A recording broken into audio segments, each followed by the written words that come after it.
जरगून ने मुंह साफ करते हुए सर उठाकर दरवाजे के बीचों बीच खड़े बख्त को देखा, जो कमर पर हाथ रखे उसे ही देख रहा था।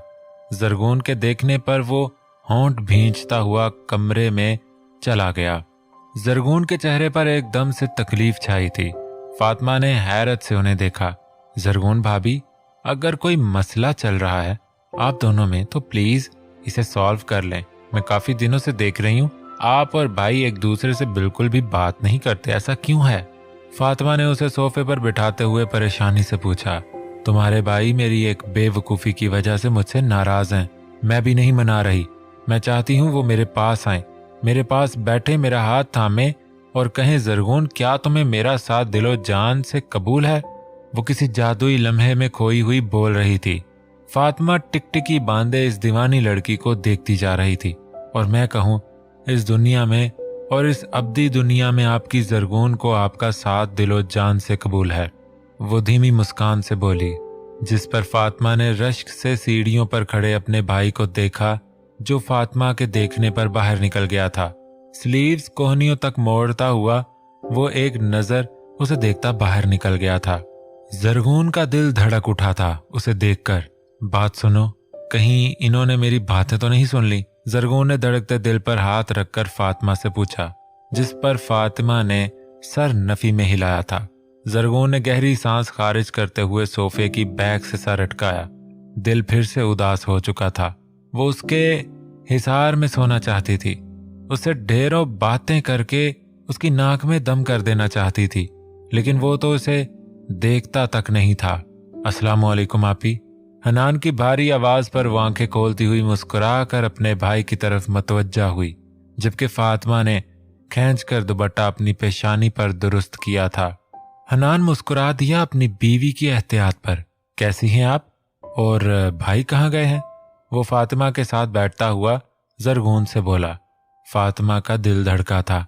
उसका कंधा अपने कंधे से मस होते देखकर वो थोड़ा सा दूसरी साइड खिसकी थी। मैं तो ठीक हूँ, वो मुंह बनाकर बोली। भाई ऑफिस गए हैं। दरअसल वहां से फोन पर फोन आ रहे थे। शायद कोई बाहर से क्लाइंट आए हैं जो भाई से ऑफिस में मिलना चाह रहे थे। फातिमा ने हनान के सफेद हाथों को देखते हुए संजीदगी से जवाब दिया। फिर वो अपने हाथों को देखने लगी थी जो सांवले से पतले लंबे थे। वो एहसास कमतरी का शिकार होने लगी थी। हनान ने उसकी नजरों के ताक़ुब में देखा, फिर मुस्कुरा दिया। जरगून उन्हें तन्हाई फराहम करती हुई अपने कमरे में चली गई थी। फातिमा जो उठकर किचन की जानिब जाने लगी थी, हनान के पुकारने पर रुकी। जी? वो उसकी तरफ पलटती हुई नर्म लहजे में बोली, आप आज हमारे रूम में सोएंगी। मैं आपसे हजारों बातें करना चाहता हूँ। कुछ आपकी सुनना चाहता हूँ, कुछ अपनी सुनाना चाहता हूँ। वो बिल्कुल फातिमा के पास खड़ा बड़े गंभीर लहजे में बोला था। फातिमा का सांवला चेहरा एकदम से सुर्ख हुआ था। वो लरजते वजूद से उसे देखने लगी। वो और उसके करीब हुआ था कि फातिमा पीछे भी ना हट पाई। I miss you a lot. वो उसकी गर्दन में हाथ डालता हुआ गंभीर लहजे में बोला। फातिमा का दिल इतने जोर से धड़का कि वो परेशान हो गई थी। अपने गर्दन से मस होते उसकी गर्म हाथों का लम्स उसे खुद से बेगाना करने लगा था। मुझे किचन में जाना है चाय बनाने, वो पीछे की तरफ सिरकती हुई आहिस्ता से बोली। लेकिन मुझे तो चाय नहीं पीनी, वो लब दांतों तले दबाए बड़े शरारती लहजे में बोला। वो बौखलाई, लेकिन उसके हाथ को वो गर्दन से पीछे करने की हिम्मत नहीं कर पा रही थी। लेकिन मुझे पीनी है, वो धड़कते दिल से बोली। तो मुझे पी लें, वो उसकी नाक को होंठों से छूता हुआ बोला था, जिस पर वो एकदम से उसे खुद से अलग करती बिना उसे देखे भागी थी। वो बालों में हाथ फेरता जिंदगी से भरपूर मुस्कुराहट से मुस्कुरा दिया था। किचन के दरवाजे से टेक लगाए पसीने से तर वजूद लिए वो गहरे गहरे सांस लेने गई थी। चेहरे पर कोसों कज़ा के रंग बिखरे हुए थे। अपने नाक और गर्दन को वो बड़ी बेयकीनी से छू रही थी, जैसे अभी भी उसका लम्स हो। क़याम ने मुस्कुराकर उसके हाथ से चाय ली। वो आज खुद उसके लिए चाय बना लाई थी बिना उसके कहे। शुक्रिया। क़याम ने चाय लेते हुए सर को खम देते हुए उसका शुक्रिया अदा किया। वेलकम, वो मगरूर तासरात से बोली। क्या मैं समझूं मेरी मलका मुझसे राजी हो चुकी है? वो भरपूर संजीदगी से बोला। लेकिन आंखों में मुस्कुराहट वाज़े देखी जा सकती थी, जिस पर जरगुल ने उसे घूरा। अगर कहूँ हाँ तो वो आईब्रो उचकाकर बोली। वो चाय नीचे रखता उसे कंधों से थामता गोल गोल घूमने लगा था। ओए खुश कर देता ही कुड़िए, वो खुशी से चहकते हुए बोला, जबकि वो घबरा गई थी। अल्लाह छोड़े मुझे, आप पागल हो गए हैं और मुझे भी कर देने के दर पे हैं क्या? वो उससे अपना आप छुड़ाती सर थामती हुई गुस्से से बोली, मैं पागल हूं तो तुम्हें पागल कर दूंगा, देख लेना। वो उसे आंख मारता हुआ बोला। जरगुल घबराई। कहाँ वो सीधा सादा सा शरीफ ख़याम और कहाँ ये। वो घबराते हुए कमरे से भागने लगी थी जब वो उसे एक झटके से अपने करीब खींच गया था।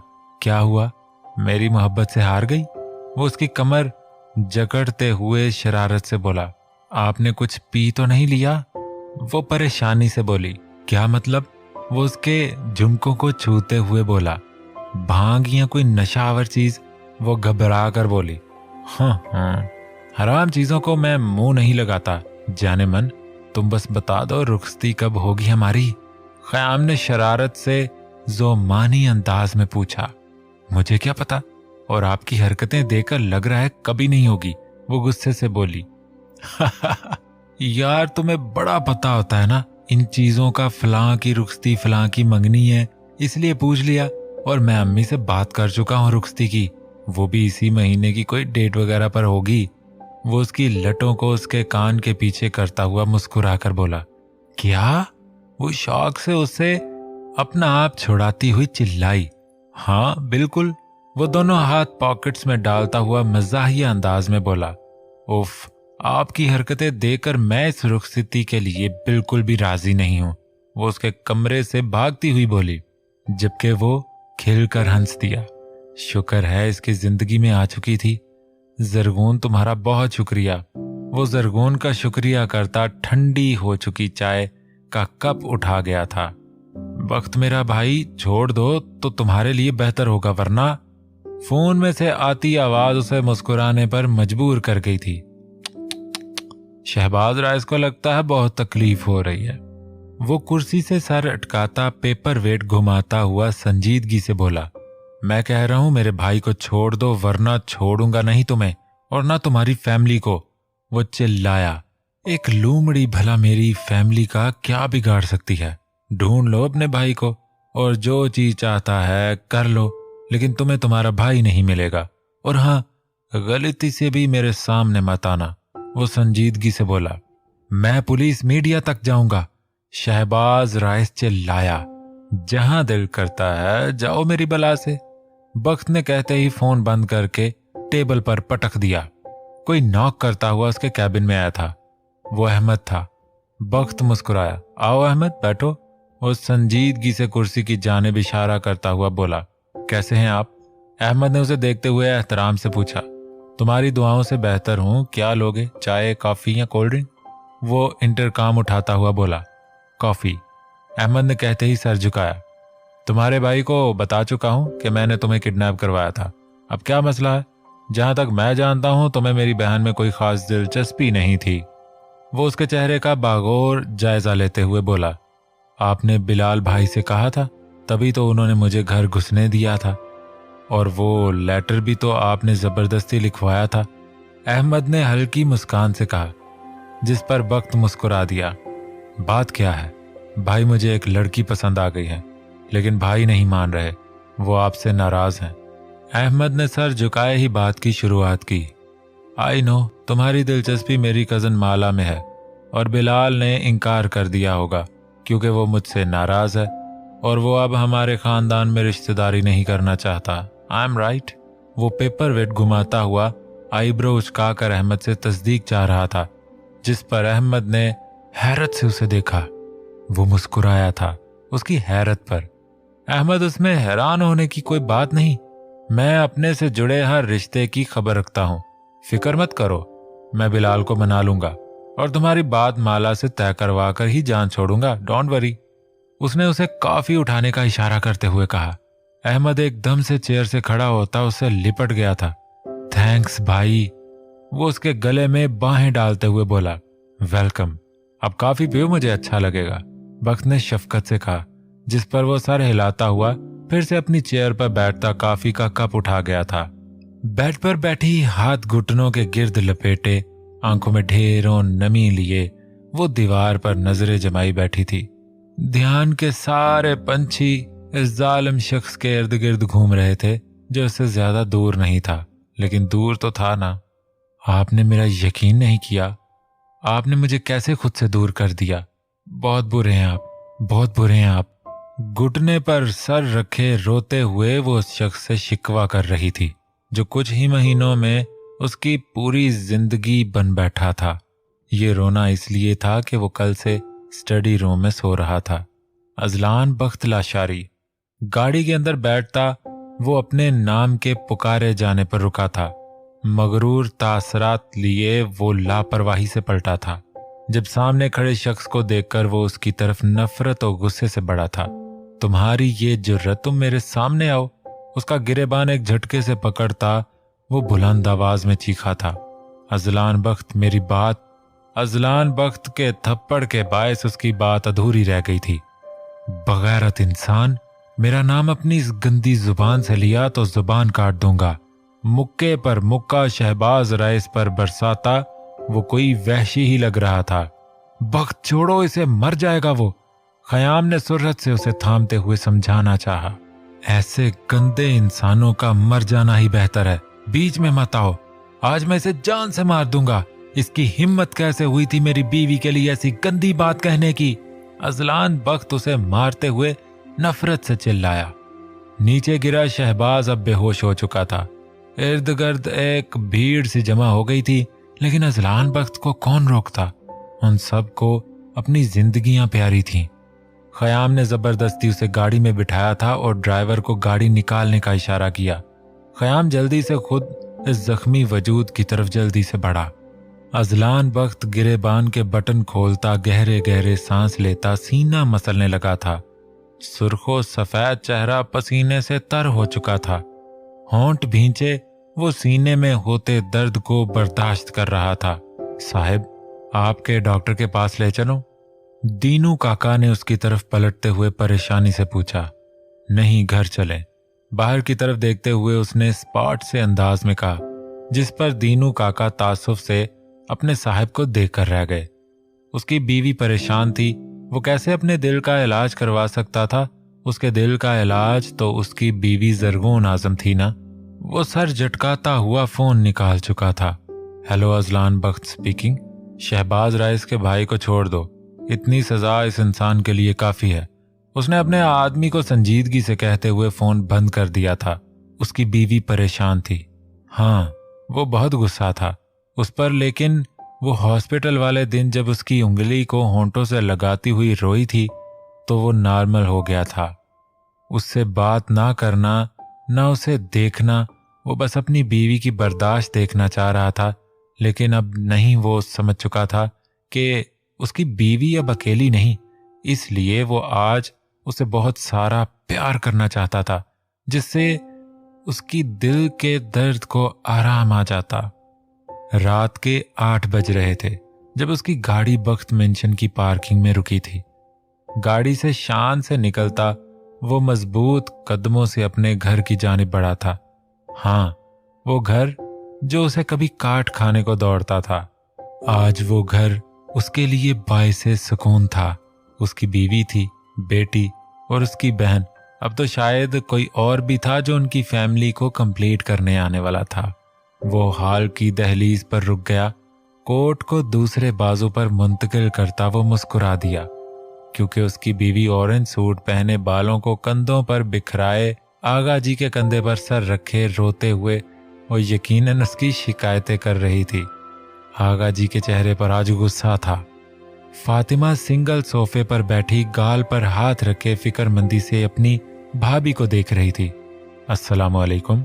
उसकी भारी आवाज पर वो तीनों ही बैक वक्त दरवाजे की जानिब देखने लगे थे। वो उनके देखने पर गहरी सांस लेता अंदर आया। यहीं रुको, बात सुनो। वो जो सीढ़ियों की तरफ बढ़ने लगा था, आगा जी के गुस्से भरी आवाज पर रुक गया। जी। जरगोन के सुर्ख नाक को देखता वो आगा जी से बोला, सामने बैठो मेरे। आगा जी ने गुस्से से सामने पड़े सोफे की जानिब इशारा किया। वो सर झुकाए बैठी जरगून को देखता हुआ आगे आगा जी के सामने पड़े सोफे पर बैठा। जी, वो बैठता हुआ बोला, क्यों तंग किया हुआ तुमने मेरी बच्ची को? आखिर कौन सा जुर्म कर बैठी है वो, जो तुम यूं उसे बेरुखी की मार मार रहे हो? आगा जी की तैश भरी आवाज पर वो आगा जी को देखने लगी थी, जबकि वो जरगून को। फातिमा दोनों हाथ गालों पर रखे इन दोनों को देख रही थी। नजरों में बड़े दिलचस्प तासरात थे। ये आपसे किसने कहा मैं उसे बेरुखी की मार मार रहा हूं? वो आईब्रो उचका कर बोला, हम खुद देख समझ सकते हैं, बच्चे नहीं हम। आगा जी बरहमी से बोले, जिस पर वो सर हिला गया था। अगर अब तुमने इससे बात नहीं की तो हम इसे अपने साथ ले जाएंगे। आखिर समझ क्या रखा है तुमने हमें? आगा जी फिर तैश से बोले थे। आगा जी आप उन्हें डांटे तो मत, प्यार से समझाए ना। वो आगा जी की कान के करीब झुकती धीमी आवाज में बोली थी। आगा जी ने उसे देखकर सामने बैठे पोते को देखा। प्यार से नहीं मानता, ढीठ है बहुत। आगा जी पोते को घूरते हुए पोती से बोले, तो फिर डांट लें आप। वो कुछ सोचते हुए बोली थी। बख्त की आंखें मुस्कुरा उठी थीं। वो उनकी धीमी गुफ्तगू सुन रहा था जो वो बहुत पर्देदारी से कर रहे थे। कान खोल कर सुन लो, अब अगर तुमने मेरी पोती से बेरुखी बरती तो याद रखना हमारा गुस्सा हम अभी तुम्हें उल्टा लटका सकते हैं। इतनी हिम्मत है हम में अभी भी। आगा जी काफी बुलंद आवाज में बोले थे। वो जरगून को देखता संजीदगी से सर हिला गया था। यही बेहतर होगा तुम्हारे लिए। वो उस पर रोब झाड़ते हुए वहां से निकल गए थे। फातिमा चलें अपने घर। फातिमा लॉन में रात की वॉक कर रही थी जब वो एक हाथ पॉकेट में डाले उससे बोला था। फातिमा उसे देखती घबरा उठी थी।